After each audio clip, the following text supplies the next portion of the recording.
오늘 우리의 예배가 영향력 있는 예배가 될 줄 믿습니다.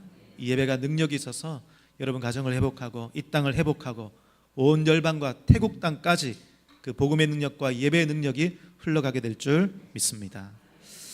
하나님께서 우리에게 주시고자 하시는 땅은 우리가 생각하는 것보다 훨씬 크고 위대하고 넓은 땅입니다.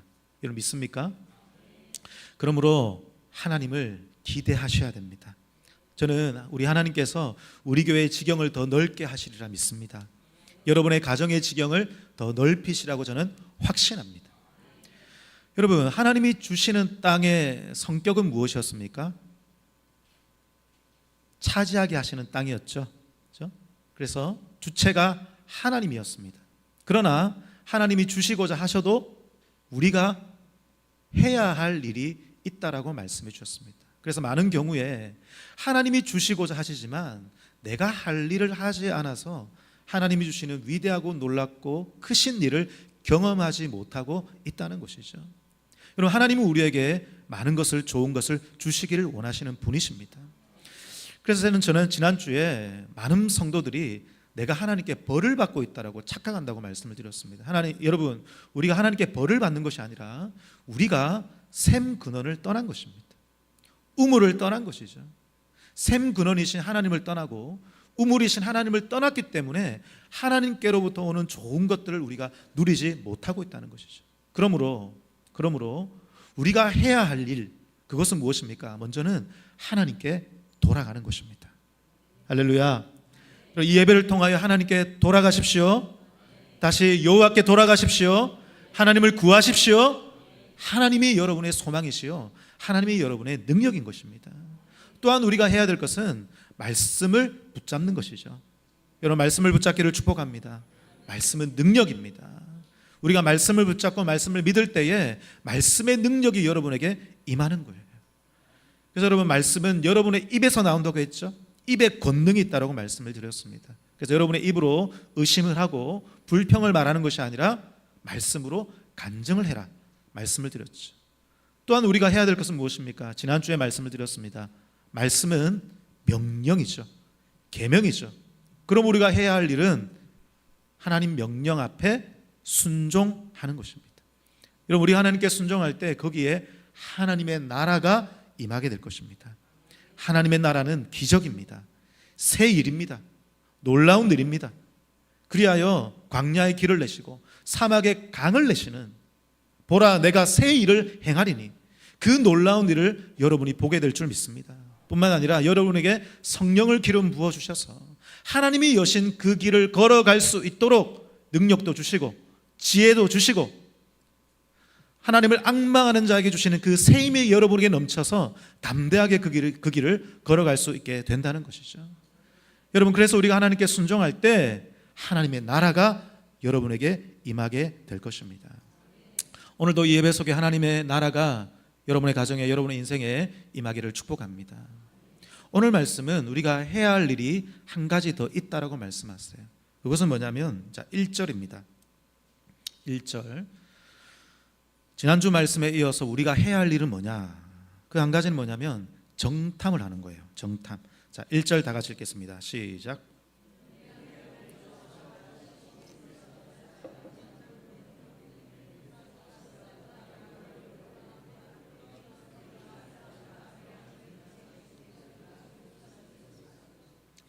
하나님께서 이 말씀을 통해서 내가 너에게 주는 땅을 네가 얻고자 한다면 정탐을 해라, 정탐을 하라 말씀하세요. 오늘 여호수아는 2명의 정탐꾼을 여리고로 보내고 있습니다. 그러면서 이르되 가서 그 땅과 여리고를 엿보라라고 말씀하고 있죠. 여기 엿보라라는 말은 세밀하게 관찰하라라는 뜻을 가지고 있습니다. 그래서 하나님께서 얻고자 하는 땅에 대해서 세밀하게 관찰하라는 것이죠. 여러분, 오늘날 현대의 전쟁은 정보 전쟁이라고 합니다. 그래서 정찰이 상당히 중요하죠. 여러분, 뉴스를 통해서 우크라이나와 러시아 전쟁을 보셨을 것입니다. 요즘에는 드론을 띄워가지고 적의 위치를 정확하게 파악해서 그냥 그 위치를 정확하게 타격을 하는 것이죠. 위성을 띄워놓고 위성을 통해서 적의 정보를 파악하는 것입니다. 여러분, 지금 지구상에 떠 있는 위성의 개수가 제가 찾아보니까 7,000개에서 8,000개라고 합니다. 7,000개에서 8,000개. 그 중에는 기상위성도 있고 또 통신위성도 있지만 또한 군사위성, 정찰위성도 굉장히 많아요. 우리 한반도, 우리나라 위에 머물러 있거나 우리나라를 통과하는 위성이 여러분 몇 개인 줄 아십니까? 제가 찾아보니까 700개에서 800개랍니다. 우리나라가 지정학적으로 굉장히 중요한 위치에 있기 때문이죠. 지금도 우리 위에 700개의 위성이 우리를 바라보고 있습니다. 여러분을 감시하고 있어요. 여러분, 정찰에 필요한 것은 많이 눈인 것입니다. 정보를 많이 파악하는 것이죠. 그런데 여러분, 오늘 말씀해 보면 여호수아가 여리고 가나안 땅을 정탐하는 데에 몇 명을 보내고 있습니까? 2사람을 보내고 있습니다. 2사람에게 이 모든 정찰을 맡겼다는 것이죠. 여러분, 이스라엘의 전체 민족 그 수가 200만 명입니다. 200만 명의 생사가 걸린 일을 이 2명에게 맡기고 있다는 것입니다. 너무 위험 부담이 큰 것 아닙니까? 가능하면 많은 사람에게 맡겨서 다양한 의견을 듣고 다양한 관점에서 의견을 들어야 하는 것은 아닐까요? 200만 명의 생사가 걸린 일이지 않습니까? 그런데 여러분, 40년 전에 모세는 가나안 땅에 이미 정탐꾼을 보낸 적이 있습니다. 그때 몇 명의 정탐꾼을 보냈습니까? 12명의 정탐꾼을 보냈습니다. 그런데 성공적이지 못했어요. 그 중에 10명은 그 정탐을 한 후에 불신앙에 빠졌습니다. 그래서 의심의 보고를 합니다. 두려움의 보고를 합니다. 안 된다라고 말합니다. 그러니까 여러분, 많은 사람의 보고가 필요한 것은 아니라는 것이죠. 이해가 되십니까? 많은 정보가 필요한 것은 아니라는 것입니다. 물론 우리는 우리의 삶을 살펴보아야 하는 것이죠. 그러나 살펴보다가 불신앙에 빠질 수도 있는 거예요. 우리에게는 많은 정보가 필요한 것이 아니라 믿음의 정보가 필요한 거예요. 아멘? 믿음의 눈이 필요한 것입니다. 여호수아는 왜 이 2사람을 보낸 것입니까? 이 2사람은 믿음의 사람인 것입니다. 가서 믿음으로 보고 오라는 것입니다. 할렐루야. 그래서 여호수아가 이 2사람을 보낸 이유는 믿음의 정탐을 하라는 거예요. 믿음으로 보고 오라는 것입니다. 사랑하는 여러분, 여러분은 여러분의 삶을 무엇으로 정탐하고 계십니까? 무엇으로 정찰하고 계십니까? 무엇으로 관찰하고 계십니까? 믿음의 눈으로 보고 계십니까? 여러분의 삶을 믿음의 눈으로 보기를 축복합니다. 믿음이란 무엇입니까? 믿음이란 우리 하나님이 살아 계시다는 것이 믿음입니다. 하나님이 살아 계셔서 그분이 나와 함께 하신다는 것이 믿음이죠. 그분이 나에게 좋은 것 주신다는 것이 믿음이죠. 할렐루야. 그래서 여러분, 믿음으로 보고한다는 것은 무엇입니까? 믿음으로 정탐한다는 것은 무엇입니까? 나의 문제와 나의 상황 가운데 하나님이 함께 한다는 것을 보는 것입니다. 하나님이 나와 함께 하는 것이 보이는 것이에요. 우리 주변에 많은 상황들이 있습니다. 그 상황 가운데 하나님을 발견하는 것이에요. 사랑하는 여러분, 여러분의 눈이 열려져서 여러분 주변에 여러분을 도울 만한 많은 사람들이 있겠지만 그 가운데 너무나 밝고 환하게 빛나고 계시는 나와 함께 하시는 그 하나님, 나를 돕기를 원하시는 그 하나님을 발견하고 그 하나님을 볼 수 있는 여러분이 되기를 축복합니다. 여러분, 그래서 정탐이란 먼저 하나님을 발견하는 거예요. 하나님을 발견하는 거예요. 내 문제 가운데 하나님이 계시다는 것이 보이는 거예요. 발견하는 것입니다. 여러분, 우리나라 위에 지금 위성이 아까 몇 개가 있다고 말씀드렸어요? 700개가 있다고 말씀드렸잖아요. 700개가 있지만 그 위성이 우리나라를 지키는 것은 아닙니다. 많은 정보를 주고 있지만 때로는 그 정보가 필요하지만 사실은 그 정보가 우리를 살리는 것은 아니에요. 때로는 도움이 되겠지만 그 정보가 우리 나라를 지키는 결정적인 이유는 아니라는 것이죠. 수많은 700개의 위성이 있지만 우리나라 위에는 너무나 밝고 환하게 빛나시는 우리 주님이 계신 줄 믿습니다. 그 주님이 우리나라를 지키시고 계시는 거예요. 6.25 전쟁을 겪었지만 이 나라를 이때까지 지키시고 일으키신 분이 누구십니까? 하나님이십니다. 하나님이십니다. 여러분의 가정을 일으키신 분이 누구십니까? 하나님이신 줄 믿습니다. 우리가 잘나서 된 거 하나도 없는 거예요. 하나님이십니다. 혹시 여러분 주변에 지금 여러분을 도울 만한 사람이 아무도 없다고 느끼십니까? 그래서 여러분 비참하게 느끼십니까? 그렇지 않습니다. 여러분 옆에는 우리 하나님이 계신 줄 믿습니다. 그것을 발견하는 것이 정탐인 것입니다. 이번 주간에 우리 윤건 전도사님 아들 하성이가 교회에 자주 왔었어요. 하성이를 보면 하나의 얼굴이 떠오릅니다. 누가 떠오르는지 아세요? 누가 떠오르는지 아세요? 윤건이 떠오릅니다. 하성인데 요즘에 하성이가 앉아있는 거 보셨어요? 윤 전도사님 앉아있는 거 똑같습니다. 폼이 똑같아요. 보면 하성이 얼굴에 윤건의 얼굴이 보이는 거예요. 여러분, 여러분의 얼굴에 누구의 얼굴이 보이는 줄 아십니까? 하나님의 얼굴이 보이십니다. 하나님이 여러분의 아버지세요. 떠나지 않으십니다. 함께 하십니다. 여러분의 얼굴에 하나님이 보여요. 여러분은 하나님의 형상입니다. 아멘. 자, 잠깐 여러분의 고개를 옆으로 돌려서요, 옆에 있는 분들 한번 바라보시면서 이렇게 한번 말해 주시기 바랍니다. 당신의 얼굴에, 더 크게요, 당신의 얼굴에 하나님의 아름다운 형상이 보입니다. 한 번 더요. 하나님은 당신은 모르겠지만 한 번도 당신을 떠난 적이 없습니다.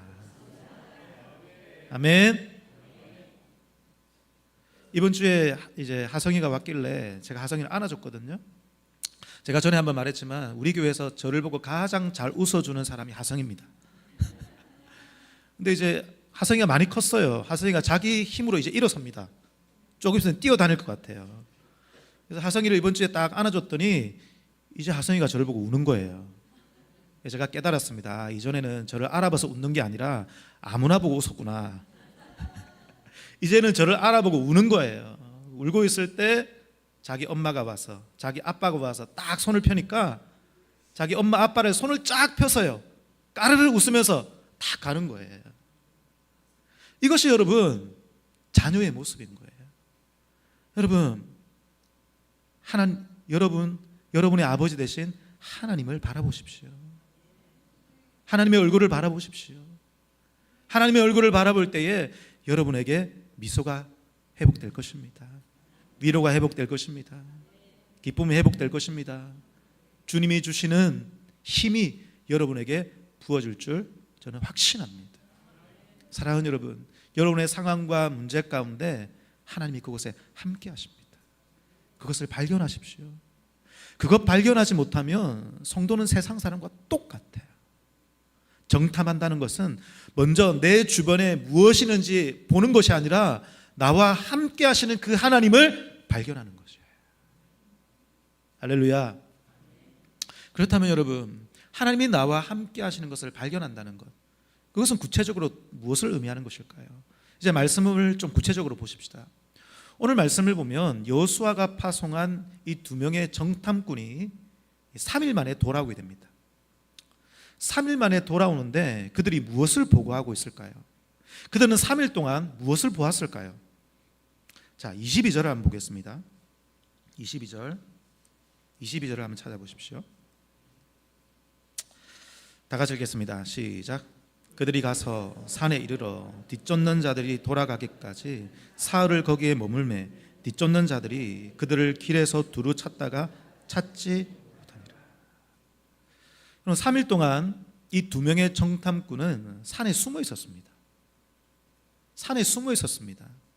그 이유는 여러분 아시겠지만 처음에 이 두 명의 정탐꾼은 여리고성에 들어가서 기생 라합의 집에 들어가서 유숙하게 되었죠. 기생 라합의 집은 아마 여관이었을 것으로 추정이 됩니다. 유명한 여관이었을 거예요. 왜냐하면 이 두 사람이 거기 가서 유숙했으니까요. 왜 이 두 사람이 유명한 여관에 들어갔을까요? 거기에는 많은 사람들이 왕래하기 때문에 정보를 얻기 위해서 들어간 것이었죠. 정찰이니까요. 근데 거기에 들어갔다가 이 왕의 사람들에게 발각이 된 거예요. 왕이 사람들을 보내서 이 사람들을 찾으려고 할 때에 여러분 잘 아는 것처럼 라합이 이 두 사람을 숨겨두었습니다. 그리고 조금 이제 상황이 이제 잠잠해지자 이 밤중에 라합이 성벽에다가 줄을 달아 내려서 이 두 사람을 내어 보내는 것이죠. 그리고 나서 이 두 사람이 도망가서 방금 읽은 말씀처럼 22절 말씀처럼 산에 들어가서 상황이 잠잠해질 때까지 숨어 있었습니다. 그러니까 이 두 명의 정탐꾼은 첫째 날에는 그냥 그 라합의 집에 들어가서 숨어 있었고 나머지 날은 산에 가서 숨어 있었다는 거예요. 도대체 이들은 무엇을 보고 온 것입니까? 무엇을 정탐한 것입니까? 그런데 3일 동안 숨어 있다가 온 이 두 명의 정탐꾼이 여호수아에게 이렇게 보고를 합니다. 자, 24절입니다. 24절. 23절, 24절 다 같이 읽겠습니다. 시작. 그 두 사람이 돌이켜 산에서 내려와 강을 건너 눈의 아들 여호수아에게 나아가서 그들이 겪은 모든 일을 고하고 또 여호수아에게 이르되 진실로 여호와께서 그 온 땅을 우리 손에 주셨으므로 그 땅의 모든 주민이 우리 앞에서 간담이 녹더이다. 3일 동안 숨어있던, 그리고 하루는 여관에서 숨어있던 이 두 명의 정탐꾼이 보고한다는 것이 하나님이 그 땅을 우리에게 주실 것입니다. 이 황당한 보고를 하고 있습니다. 그리고 그 땅의 백성들이 다 두려워하고 있다고 말하는 거예요. 도대체 이 믿음은 어디에서 나온 것입니까? 도대체 이 믿음은 어디에서 나온 것입니까, 여러분? 그것은 라합의 고백인 거예요. 라합의 고백인 거예요.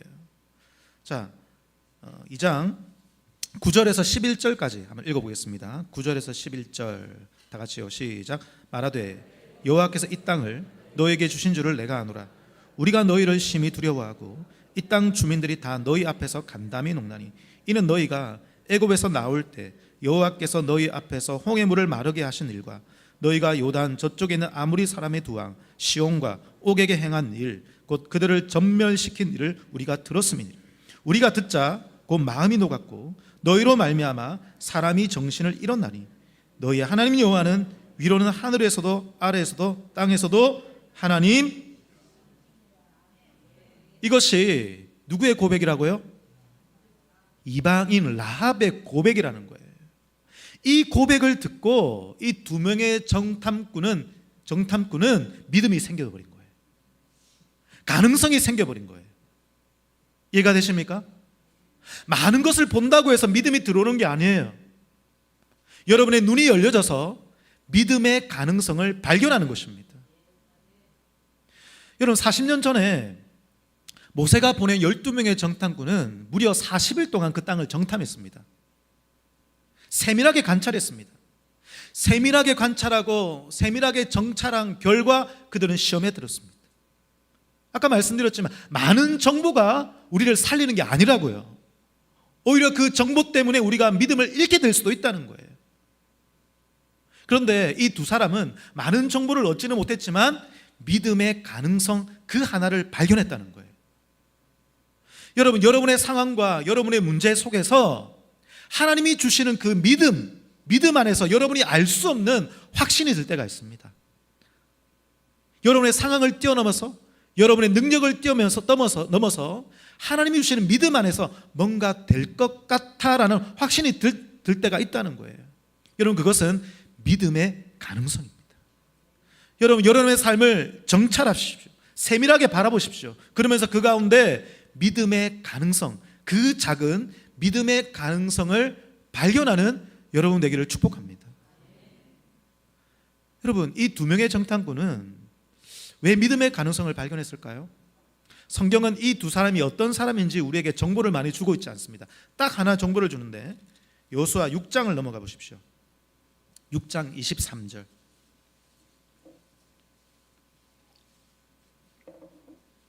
6장 23절 앞부분입니다.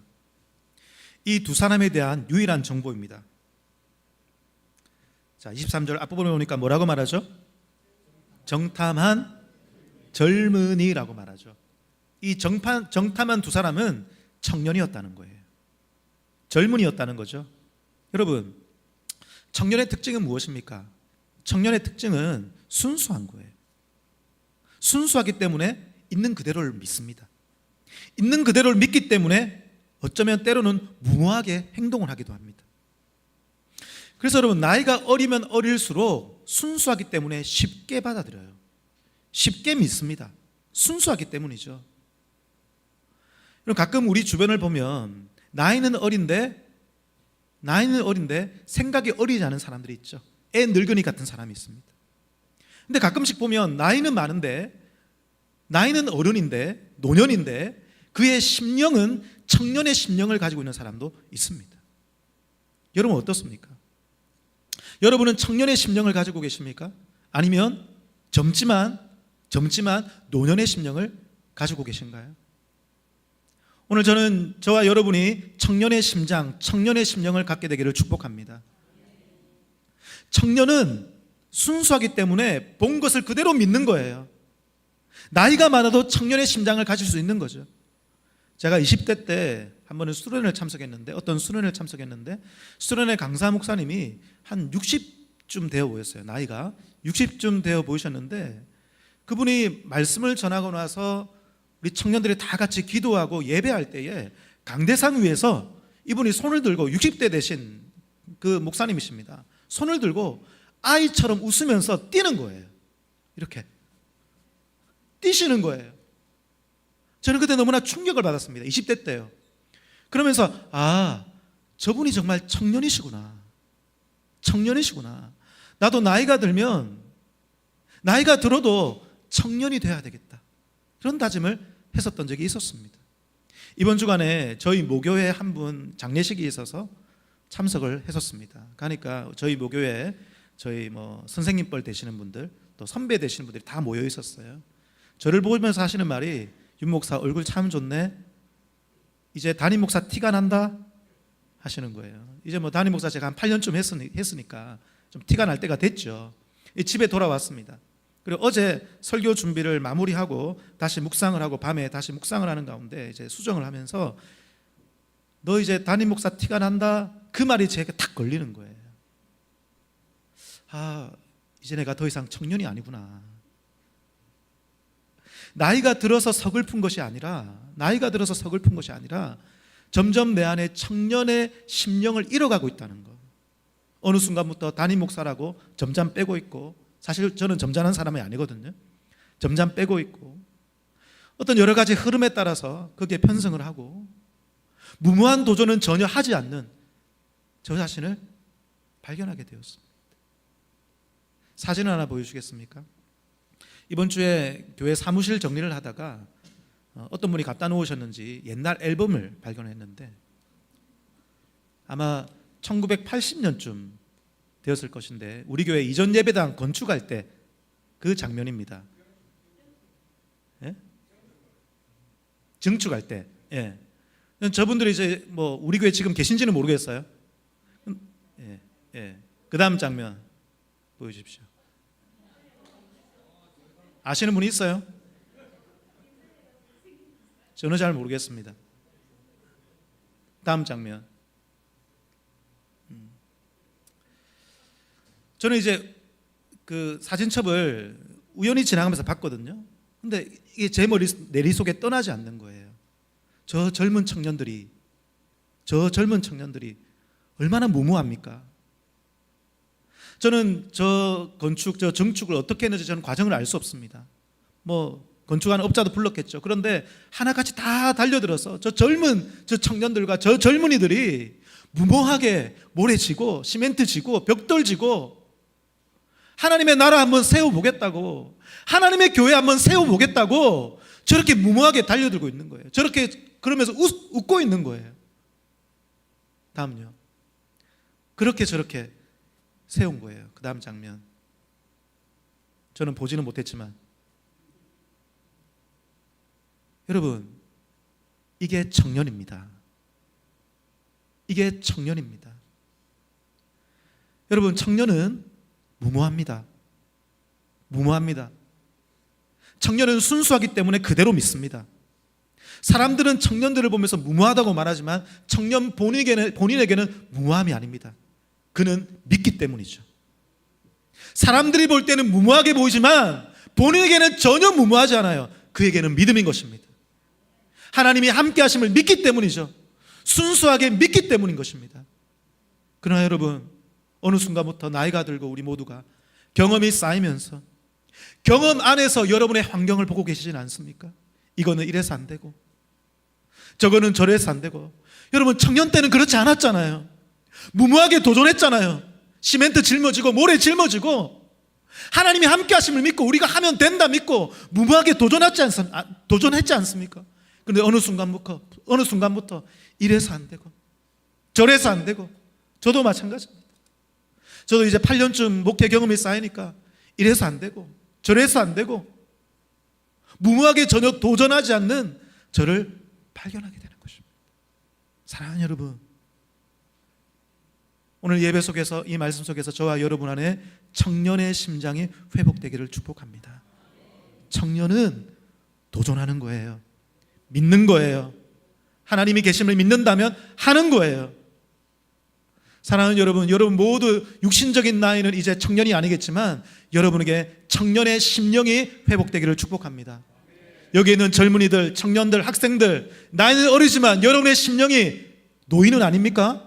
도전하지 않고 애 늙은이처럼 그렇게 있지는 않습니까? 세상 사람은 그래도 예수 믿는 사람은 그러면 안 되는 거예요.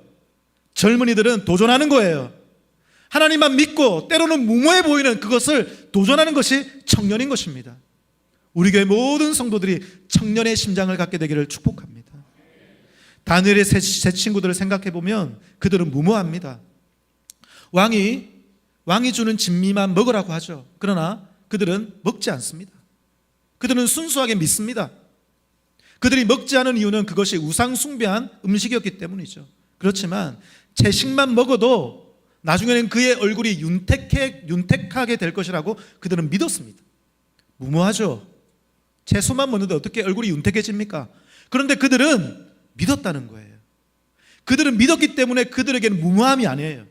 그들에게는 믿음의 결정이었습니다. 그 결과 그들은 하나님의 역사를 보게 되었습니다. 사랑하는 여러분, 청년은 꿈을 꾸는 자입니다. 여러분에게 꿈이 회복되기를 축복합니다. 청년의 심장이 회복될 때 여러분, 하나님이 여러분과 함께 계신 것을 보게 될 것이고 하나님을 믿기에 여러분은 삶 안에 믿음의 가능성을 발견하게 될 것입니다. 그리고 그때에 여러분이 꿈을 꾸게 될 줄 믿습니다. 여러분, 이 찬양이 있죠. 마지막 날에 내가 나의 영으로 내가 부어주리라. 그 가사에 보면 자녀들은 예언할 것이요 청년들은 환상을 보고 아비들은 꿈을 꾸리라. 이 찬양은 요엘서 말씀이 사도행전에 성취된 말씀이죠. 그래서 여러분, 자녀들은 예언, 청년들은 환상, 아비들은 꿈을 꾸리라. 여기 예언과 환상과 꿈은 다 똑같은 말입니다. 무슨 말이냐? 어린아이도 성령께서 임하시면 꿈을 꾸게 된다는 거예요. 청년들도 성령께서 임하시면 꿈을 꾸게 된다는 거예요. 아비들, 노인들도, 나이 많은 사람들도 성령께서 임하시면 꿈을 꾸게 된다는 것입니다. 오늘 이 예배에 여러분에게 성령이 부어지기를 축복합니다. 성령께서 임하셔서 여러분의 눈이 열려서 하나님이 보이고 여러분의 상황 가운데 믿음의 가능성이 보이고 그래서 다시 꿈을 회복하는 저와 여러분 되기를 하나님 말씀으로 부탁드립니다. 함께 찬양합시다.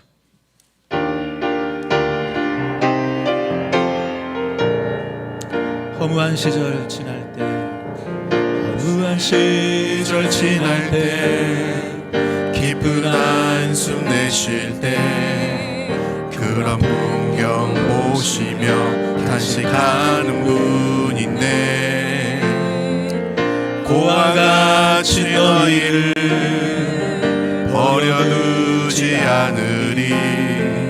내가 너희와 영원히 함께하리라. 성령이 오셨네. 성령이 오셨네.